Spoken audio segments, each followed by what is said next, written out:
Hi అండి, అందరికీ నమస్కారం. ఈరోజు ఈ వీడియోలో కార్తీక పురాణం 16వ అధ్యాయం గురించి తెలుసుకుందాము.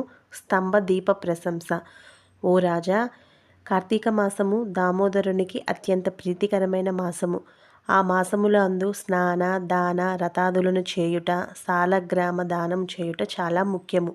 ఎవరు కార్తీక మాసమందు తనకు శక్తి ఉన్న దానము చేయురో అట్టివారు నరక బాధలు పొందుదురు. ఈ నెల దినములు తాంబూల దానము చేయువారు చక్రవర్తిగా పుట్టుదురు. ఆ విధంగానే నెల రోజులలో ఏ ఒక్కరోజు విడవకుండా తులసి కోట వద్ద గాని భగవంతుని సన్నిధిని గాని దీపారాధన చేసిన ఎడల సమస్త పాపాలు నశించుటయే గాక వైకుంఠ ప్రాప్తి కలుగును.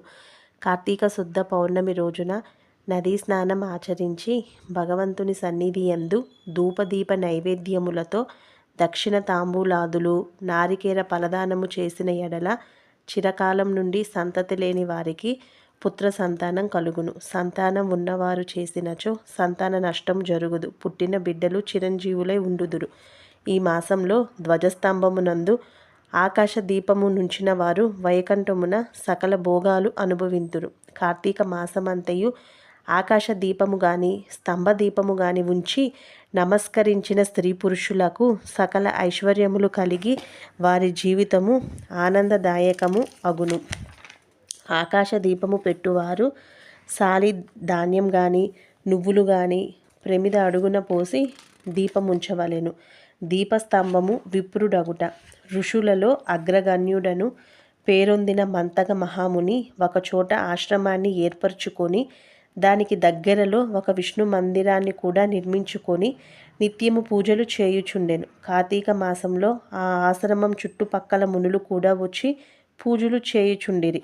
వారు ప్రతిదినము ఆలయ ద్వారాలపై దీపములు వెలిగించి కడు భక్తితో శ్రీహరిని పూజించి వెళ్ళుచుండేవారు.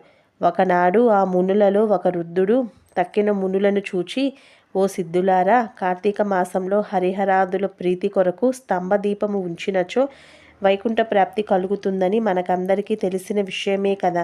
రేపు కార్తీక శుద్ధ పౌర్ణమి. హరిహరాదుల ప్రీతి కొరకు ఈ ఆలయానికి ఎదురుగా ఒక స్తంభము పాతి దానిపై దీపాన్ని పెట్టుదుము. కావున మనందరము అడవికి వెళ్ళి స్తంభము తోడుకొని వద్దము రండి అని పలుకగా అందరూ పరమానంద భరితులై అడవికి వెళ్ళి చిలుగులు పలువలు లేని ఒక చెట్టును మొదలంతా నరికి దానిని తీసుకువచ్చి ఆలయంలో స్వామికి ఎదురుగా పాతిరి.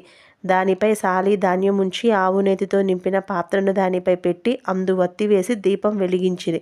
పిమ్మట వారందరూ కూర్చొండి పురాణ పఠనం చేయుచుండగా పెలపెలమను శబ్దం వినిపించి అటు చూడగా వారు పాతిన స్తంభం ముక్కలై పడి దీపం ఆరిపోయి చెల్లా చెదురై పడి ఉండెను. ఆ దృశ్యం చూచి వారందరూ ఆశ్చర్యంతో నిలబడి ఉండిరి. అంతలో ఆ స్తంభము నుండి ఒక పురుషుడు బయటకు వచ్చెను. వారు అతనిని చూచి, నీవు ఎవడవు? నీవి స్తంభం నుండి ఎలా వచ్చితివి? నీ వృత్తాంతమేమి అని ప్రశ్నించిరి. అంతా ఆ పురుషుడు వారందరికీ నమస్కరించి, పుణ్యాత్ములారా, నేను క్రిందటి జన్మ అందు బ్రాహ్మణుడను, ఒక జమీందారుడును. నా పేరు ధనలోభుడు. నాకు చాలా ఐశ్వర్యం ఉండుటచే న్యాయ విచక్షణలు లేక ప్రవర్తించితిని. వేదములు చదువక శ్రీహరిని పూజింపక దాన ధర్మాలు చేయక మెలగితిని.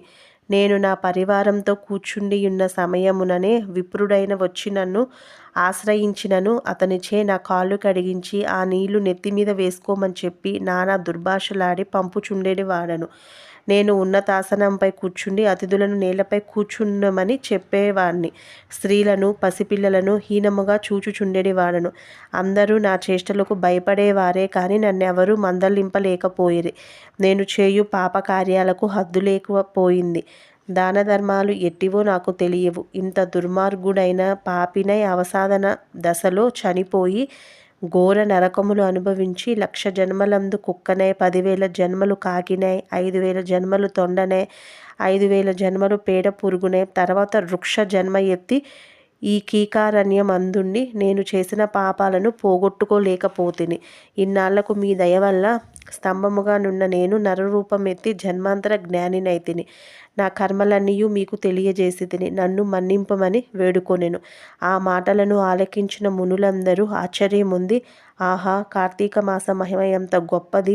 అదీనుగాక కార్తీక శుద్ధ పౌర్ణమి వర్ణింప శక్యము కాదు. కర్రలు, రాళ్ళు, స్తంభాలు కూడా మన కండ్ల ఎదుట ముక్తి పొందుచున్నవి. వీటన్నిటికన్నా కార్తీక శుద్ధ పౌర్ణమి ఆకాశ దీపముంచిన మనుజునకు వైకుంఠ ప్రాప్తి తప్పక సిద్ధించును.